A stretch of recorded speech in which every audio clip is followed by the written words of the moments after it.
मैं आपसे और पूछना चाहूँगा बेसिकली, अगर आज आपकी जनरेशन, आपकी आने वाली जनरेशन आपको देख रही है कि ये हमारे फोर फादर है, हमारे दादा है, हमारे पापा हैं basically, so what one single sentence you would like to give to your childrens basically, कि यार मैं चाहता हूँ मेरी आने वाली जनरेशन अपने बाप को, अपने दादा को, अपने परपिता को इस चीज़ के लिए जानी जाए, याद करे। वाओ, एक चीज मैं बोलना चाहता हूँ, एक केवल एक वर्ड सभी के लिए, हमारी आने वाली जनरेशंस के लिए, consistency is the key.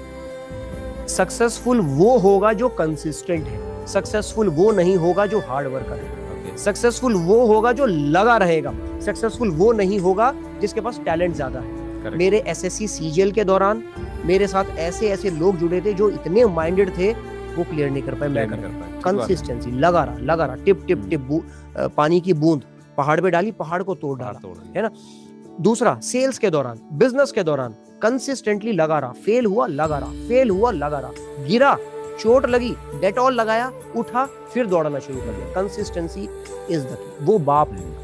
Correct sir, I want to add the one more single thing is here, if you allow me to. जैसे हम बात कर रहे हैं सेल्स के बारे में बात कर रहे हैं, तो सेल्स को सर मैं बेसिकली क्या है ना, मैं श्री कृष्ण को बहुत मानता हूँ बेसिकली, मेरे कर्ण कर्ण में श्री कृष्ण बसते हैं बेसिकली, राइट। तो मैं कोई भी अपनी कॉन्वर्सेशन लाता हूँ तो मैं अपने वासुदेव कृष्ण के नाम से ही शुरुआत करता हूँ। जैसा कि आपने, मैंने अभी थोड़ी देर पहले बताया था कि सेल्स है बेसिकली धर्म का काम है। धर्म मतलब कि जो ऐसा धर्म जो ईश्वर ने कहा है। हम बहुत से, हम बेसिकली क्या बोलते हैं सर कि धर्म क्या है बेसिकली, हो सकता है आपके हिसाब से धर्म की परिभाषा अलग है, मेरे हिसाब से अलग है, बट रियलिटी में धर्म की परिभाषा वही है जो एक धर्मयुक्त आदमी के मुंह से निकली हो, और वो है श्री वासुदेव कृष्ण, जो गीता में सब उन्होंने बताया कि क्या धर्म है बेसिकली, राइट। एक समय की बात होती है सर, जब महाभारत का युद्ध चल रहा था, अभिमन्यु के टुकड़े टुकड़े कर दिए गए थे, शायद आपको सीन याद भी होगा, बिल्कुल, बहुत बेरहमी से मारा गया था। उसके अर्जुन तो वहां पर उस वक्त अवेलेबल नहीं थे, बट उनके चाचा ताऊ जो सब अवेलेबल थे, वो देख रहे थे अपने सामने कि मृत्यु का कैसे उसको मृत्यु दी जा रही है, और उन्होंने बहुत बुरी तरीके से उसका खात्मा किया था। तो वासुदेव कृष्ण सब देख रहे थे वहां से, राइट। मैं एक छोटा सा एग्जांपल दे रहा हूँ, सेल्स क्या है बेसिकली, है ना। शायद हो सकता है आपके लिए भी नई लर्निंग्स हो ये, और मेरे व्यूअर्स के लिए तो खैर रहेगी। तो जब उसको बहुत बेरहमी से मारा जा रहा था ना, तो 100 टुकड़े कर दिए थे उसके, इतना बुरी तरह से मारा गया था, 100 छेद शरीर के अंदर कर दिए थे, उंगलियां काट दी थी उसकी। तो किसी ने उनसे पूछा कि वासुदेव कृष्ण, आप तो नारायण थे, आप तो मतलब जगत के पिता, आप तो देख रहे थे ना कितनी बेरहमी से मारा जा रहा था, तुम्हें शर्म नहीं आई बिल्कुल भी? वासुदेव कृष्ण पे आरोप लगाए गए, एलिगेशन लगाए, तुम्हें शर्म नहीं आई? तेरा भांजा था वो, है ना, तुम्हारी मतलब बहन का बच्चा था वो, तो तुमको शर्म नहीं आई? तो उसने बोला कि बहन, तूने सिर्फ उतना ही देखा जितने तेरी आंखों ने तेरे को दिखाया। बिल्कुल ठीक। तुझे उस वक्त उसकी मृत्यु होते तो नजर आई, 100 छेद होते नजर आए, राइट, मतलब उसको मतलब काट रहा शरीर से, या मतलब छूरा भोंका वगैरह वगैरह। लेकिन अगर तू मेरी दृष्टि से देखेगी तब शायद तुझे पता लगेगा उसको 100 बार कटना कितना लाजमी था, उसका 100 बार उसका कत्ल होना कितना जरूरी था, मतलब 100 बार जो खंजर लगे कितना जरूरी था।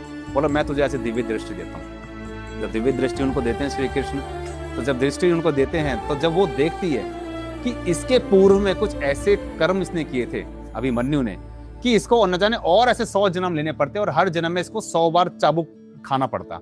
तो मैंने कहा यार, मेरे घर में इसने जन्म लिया है, मेरा ही भांजा है बेसिकली, तो मैं इसको पीड़ा तो दे नहीं सकता था एक ही बारी में। तो एक ही जन्म में इसके 100 बार इसके शरीर कटवा दिए मैंने, वो चोट लगवा दी, सो दैट कि अब ये मुक्त हो गए, मेरे पास आएगा। तो अब इसको हम कनेक्ट करते हैं सेल्स के साथ। तो जो सेल्स वाले बंदे होते हैं ना, ईश्वर की असीम कृपा होती है उन लोगों के ऊपर, क्योंकि उनको पता है कि जितनी बार ये ना खाएगा तो इसकी आत्मा टूटेगी, जितनी आत्मा टूटेगी उतना अकेला होगा, तो दैट मीन ये कहीं ना कहीं मेरे समीप पहुंचेगा, क्योंकि धर्म का काम कर रहा है ना, जो धर्म का काम करेगा उसको पीड़ा भी उतनी होती है। बिल्कुल। तो जितने लोग आपको मना कर रहे हैं, तो मतलब आपकी आत्मा टूटी। तो सेल्स के अंदर जिस आदमी ने जितनी अपनी आत्मा को तुड़वाया ना, तो समझ लो सर, उसका अंतिम समय वो कहीं ना कहीं अपने ईश्वर के समीप पहुंच रहा है। क्योंकि नहीं तो उसको 100 जन्म लेने पड़ते।